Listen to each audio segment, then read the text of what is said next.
क्या मेलेनी बचकर फैसिलिटी से बाहर निकल पाएगी या वो फैसिलिटी में हमेशा के लिए फंस कर रह जाएगी। नमस्कार दोस्तों, आज की वीडियो में आपका स्वागत है।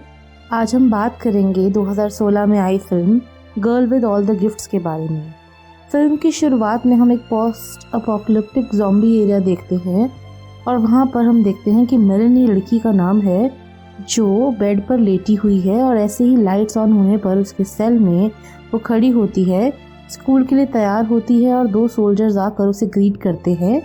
वो उससे खुशी खुशी मिलती है और उसके बाद वो उस पर ध्यान नहीं देते और उसे सिर्फ व्हील चेयर में बांध देते हैं और उसे हॉल में बाहर लेकर जाते हैं जहाँ बच्चों की एक लाइन लगी हुई है। मेलेनी उन बच्चों की तरह ही यूनिफॉर्म में है और उन बच्चों को क्लासरूम में पोजीशन के ऊपर रखा जाता है। मेलेनी की टीचर मिस जस्टिनो उन्हें एक कहानी सुनाती है और कहती है कि तुम इस कहानी को एक मिथ की तरह पढ़ो। तो टीचर कहती है कि वो हिस्ट्री की तरह भी काउंट होना चाहिए। इसके बाद जो टीचर है वो उन्हें रिलक्टेंटली कहानी बताती है पेंडोरा बॉक्स के बारे में और उसके बाद जो मेलेनी है वो अपने सेल में वापस चली जाती है और वो दो एजी सोल्जर्स उसे रात को गुड नाइट बोलने से मना कर देते हैं। बाद में जब वो डिनर सर्व होता है तो उसे एक बड़ी सी प्लेट वर्म्स की मिलती है जिसे खाते खाते वो सो जाती है। उसके पास फिर बाद में डॉक्टर कॉल्डवेल आती है। वो उस लड़की को एक पहेली देती है सुलझाने के लिए जिसे उसने जवाब लिख कर रखा होता है। जवाब सही होने पर डॉक्टर उसे एक नई पहेली देते हैं जिसका आंसर वो एक लॉजिकल तरीके से एक्सप्लेन करवाना चाहते हैं। ये प्रॉब्लम स्क्रोडिंगर्स कैट की है। अब स्क्रोडिंगर्स कैट को वो समझ नहीं पाती तो मेलेनी डॉक्टर को कोई जवाब नहीं देती।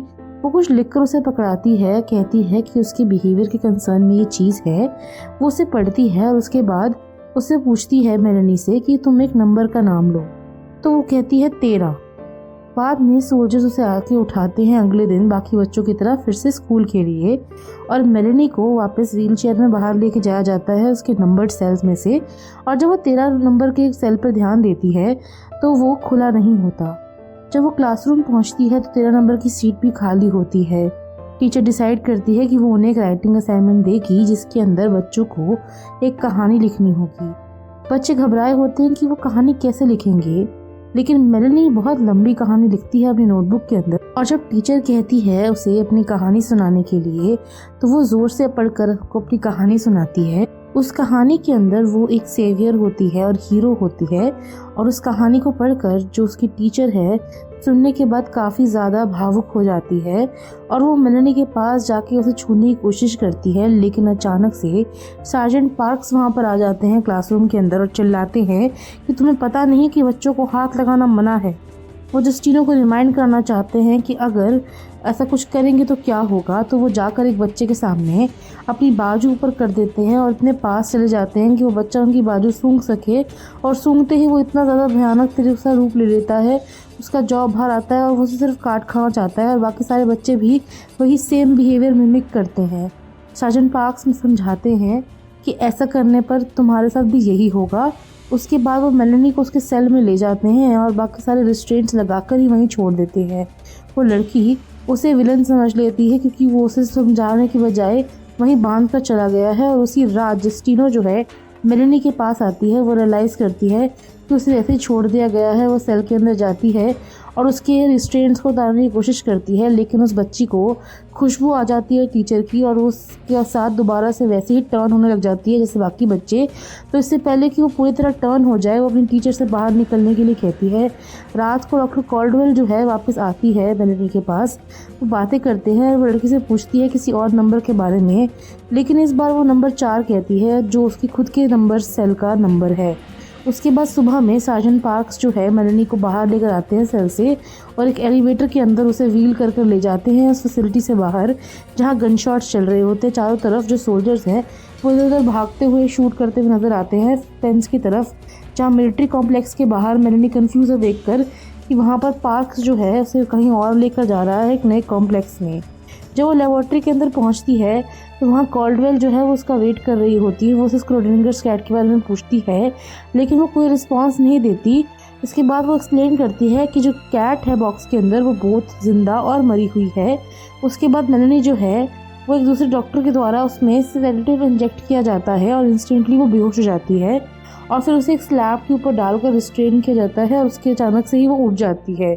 जस्टिना जो है वो भागकर अंदर आती है डॉक्टर को मेलेनी को काट के अलग करने से पहले रोकने के लिए।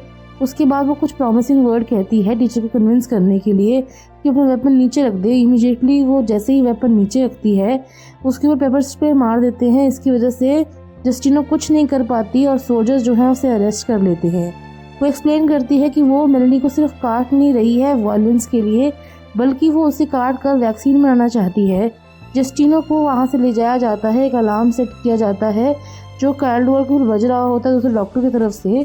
उसके बाद वो लोग शटर्स गिरा देते हैं, लेकिन शटर्स गिराने से पहले ही एक ज़ॉम्बी अंदर ग्लास तोड़कर आ जाता है और वो कैल्डवॉल के असिस्टेंट को बाइट कर लेता है। रेडलेसली कैल्डवॉल जो है ज़ॉम्बीज़ को मारना शुरू कर देती है और इसी चक्कर में उसका खुद का हाथ कट जाता है और वो दूसरा डॉक्टर इतने समय में ज़ॉम्बी बन जाता है, लेकिन वो लैब को एस्केप कर जाती है। मेलेनी वहाँ पर अकेले रह जाती है लैब के अंदर और ज़ॉम्बी उसे नहीं छूता। लड़की स्कैल्पल उठाकर अपने आप को उस रिस्ट्रेन से बाहर निकाल लेती है। मेलेनी बाहर निकलती है कॉम्प्लेक्स के और हर तरफ भगदड़ मची हुई है। ज़ॉम्बीज़ जो है इधर उधर हर सोल्जर को अटैक करते हुए भाग रहे हैं और वो उनको शूट कर रहे हैं बार बार ये चीज़ से बचने के लिए। वो देखती अचानक से कि जस्टिना को सोल्जर्स मार रहे हैं तो वो गुस्से में जाकर उन पर अटैक कर देती है, उन्हें बाइट कर लेती है और इवेंचुअली उन दोनों को मार देती है। जस्टिना जो है वेट कर रही होती है मेलेनी के साथ में, वो उसे उठाती है और मिलिट्री व्हीकल के अंदर ले जाती है। ज़ॉम्बी सारे कॉम्प्लेक्स के ऊपर टेक ओवर कर लेते हैं और जो व्हीकल है हम देखते हैं उन्हें बाहर निकलता हुआ। कुछ समय के बाद वो ज़ॉम्बीज़ जो हैं उन्हें फॉलो नहीं करते और वो लोग मिडिल ऑफ नोवेयर में पहुंच जाते हैं। जो पार्क्स और कैरन है, दो सोल्जर्स, वो रियलाइज़ करते हैं कि मेलेनी व्हीकल के बैक साइड में है और वो जस्टिना के साथ आ गई है और जो वो लड़की है उसे बाहर निकालना पड़ेगा। कैल्डवॉल चिल्लाती है क्योंकि वो उसका डिसीजन नहीं था मेलेनी को भगाने का। उसके बाद हम देखते हैं कि वो दोनों जो है व्हीकल को थोड़ा सा आगे लगाते हैं लेकिन क्लियरली स्टॉप कर देते हैं। उस टाइम तक जो व्हीकल है वो रेडियो आउटपोस्ट नहीं कर पाता। इसका मतलब ये है कि सब कुछ ख़राब हो गया होगा।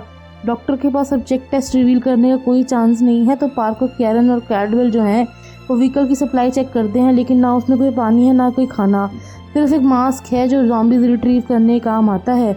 वो सार्जेंट प्लान बनाते हैं कि वो साउथ ऑफ बीकन जाएंगे, अज्यूम करते हुए कि सब लोग मर चुके हैं कॉम्प्लेक्स के अंदर उन ज़ॉम्बी बच्चों के अलावा। तो वो मेलेनी के ऊपर वो गनर सीट में बिठाकर वो व्हीकल के ऊपर स्ट्रैप कर देते हैं और वो मास्क लगा देते हैं और सीधा वो रिवर की तरफ जाने लगते हैं।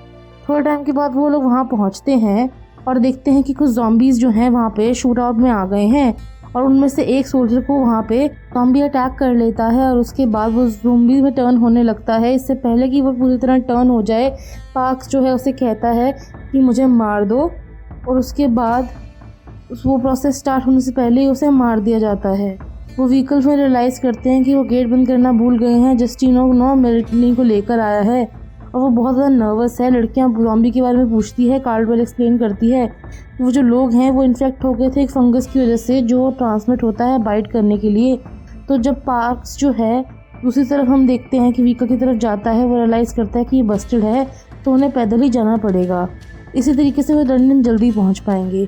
बहुत ही डेंजरस रूट है। पार्क्स और कैरन जो है सर्वे करते हैं पैरामीटर का और वो क्रॉस करने की कोशिश करते हैं और वो ज़ॉम्बी से भरा हुआ होता है, तो बाकी सबको बोलते हैं कि कोई और तरीका नहीं है, हमें यहीं से बाहर निकलना पड़ेगा और ज़ॉम्बीज़ की तरफ से निकल के ही शेल्टर ढूंढना पड़ेगा जहाँ पे सप्लाईज़ हों शहर के अंदर, जहाँ पे हम कुछ खा पी सकें।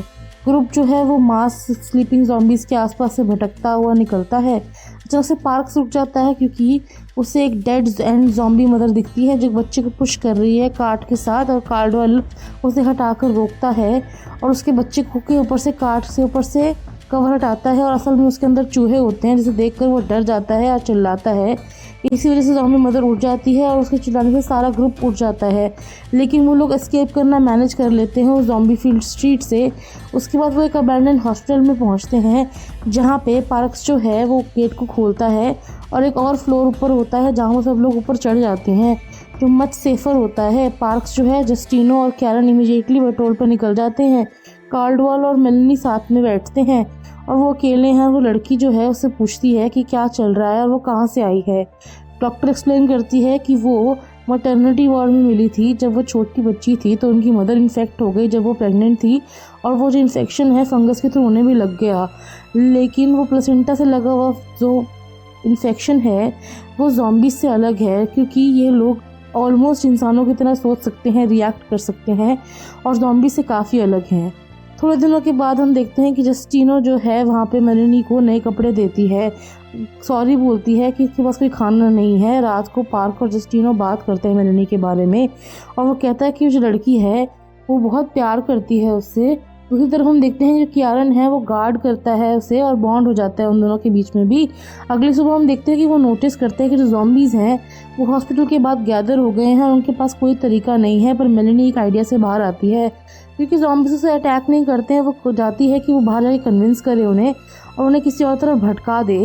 लेकिन कार्डवेल इस प्लान से अग्री नहीं करती। वो चाहती है कोई और प्लान बनाया जाए, लेकिन बाकी सब लोग अग्री कर जाते हैं।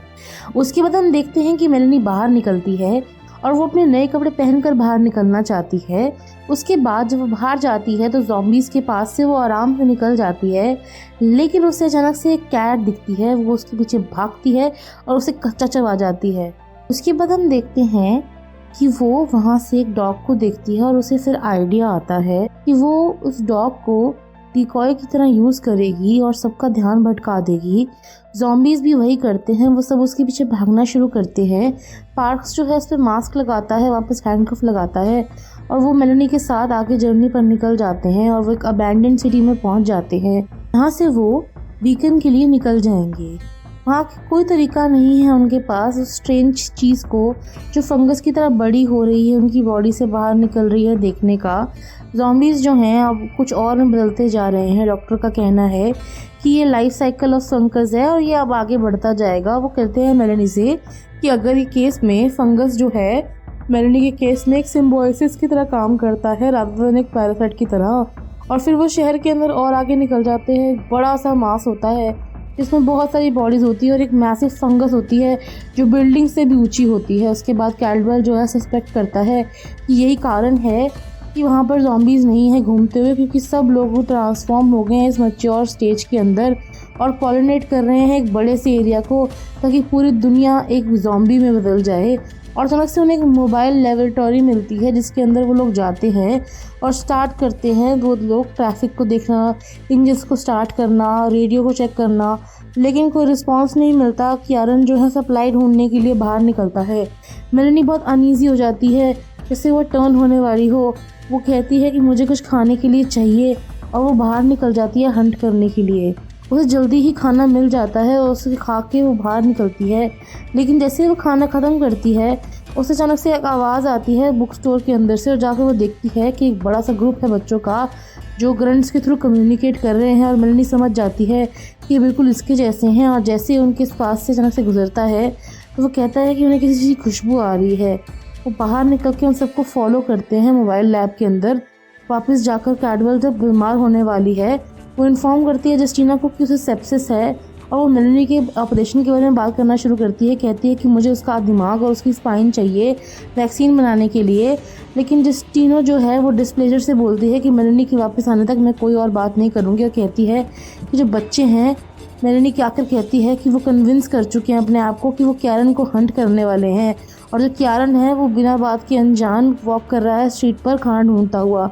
अचानक से उसे एक अनओपन ग्राउंड मिलता है जहाँ पर वो स्टोर के नीचे देखता है कि यहाँ पे एक कैन पड़ा हुआ है और वो अंदर चला जाता है और शटर बंद हो जाता है।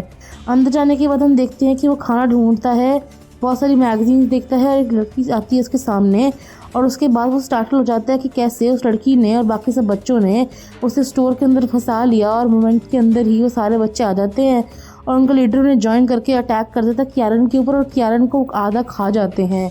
उस तरफ हम देखते हैं कि मेलेनी जो है पार्क्स और जस्टिनो को वहाँ तक लेकर आ रही है। जस्टिनो जो है वहाँ तक पहुँचने में उसकी हेल्प कर रही है क्योंकि मेलेनी बाकी बच्चों को स्मेल कर सकती है। जैसे ही वहाँ पे अराइव करते हैं और उस आधे खाए हुए कियारन को देखते हैं अंदर जाकर, मेलेनी रियलाइज़ करती है कि बच्चों ने सिर्फ कियारन के लिए नहीं बल्कि उनके लिए भी ट्रैप जोड़ा हुआ है। क्योंकि वो जैसे ही बाहर निकलते हैं वो सारे बच्चे ग्रुप के बाहर खड़े होते हैं। मेलेनी उनकी लीडर को चैलेंज करती है, उससे लड़ती है और जीत जाती है उसे मार कर और प्रूव करती है कि वो सबसे ज़्यादा स्ट्रॉन्ग है। इसी तरीके से वो पार्क्स और जस्टिनो को बचा पाती है और सेफ्टी में वापस ला पाती है।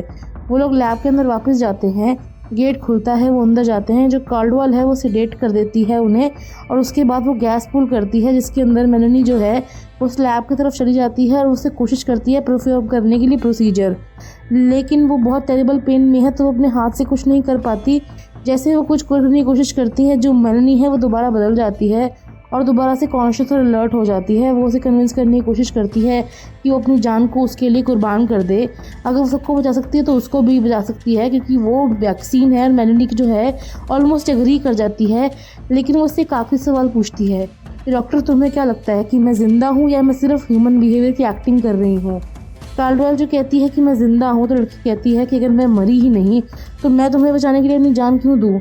इसी के साथ डॉक्टर का जो है समय बीतता जाता है, वो उसे फॉलो करती है, बैक करती है और मेलेनी के पास कोई गन, कोई प्रोटेक्शन नहीं है। कार्डवाल जो है इमीडिएटली ज़ॉम्बी चिल्ड्रन से सराउंड हो जाती है। मीनवाइल हम देखते हैं कि जो लड़की है उसके ऊपर जो है फ्यूज फंगस लग जाती है और उन्हें पता चलता है कि उनके पास जो फायर है उसका कोई इंटेंशन नहीं है। जाकर मेलेनी उन सब चीज़ों पे आग लगा देती है और वो स्पोर्स एक्टिवेट हो जाते हैं। गलती से पार्क्स जो है वो उन्हें फॉलो कर रहा था तो वो भी इन्फेक्ट हो जाता है। मेलेनी का प्लान ढंग से काम नहीं किया क्योंकि फिर पार्क्स भी टर्न हो गया। वो उसे शूट करने के लिए बोलती है और उनमें से एक जो है वो बच जाती है क्योंकि जस्टिनो वापस लैब में प्रोटेक्टेड होती है उन स्पोर्ट्स से। रियलाइज़ करने के बाद कि क्या हुआ है, मेलेनी जो है उसके लैब के पास वापस में आती है और वहाँ पे वेट करती है। फिल्म के फाइनल सीन्स में हम देखते हैं कि जस्टिना जो है अभी उठी है। मेलेनी जो है बाहर से उसे देखती है और अंदर से वो वाइट बोर्ड निकाल कर एक क्लास शुरू करती है और सारे ज़ॉम्बी वाले बच्चे जस्टिनो से पढ़ते हैं और वो अंदर रहती है विंडो के और बाकी सब बच्चे बाहर रहते हैं। अब वो उनकी लीडर बन चुकी है मेलेनी और वो सब लोग जस्टिनो से पढ़ना चाहते हैं। इसी के साथ फिल्म खत्म हो जाती है। अगर आपको ये फिल्म अच्छी लगी तो लाइक, कमेंट, शेयर करना ना भूलिएगा। वो सब्सक्राइब कीजिए।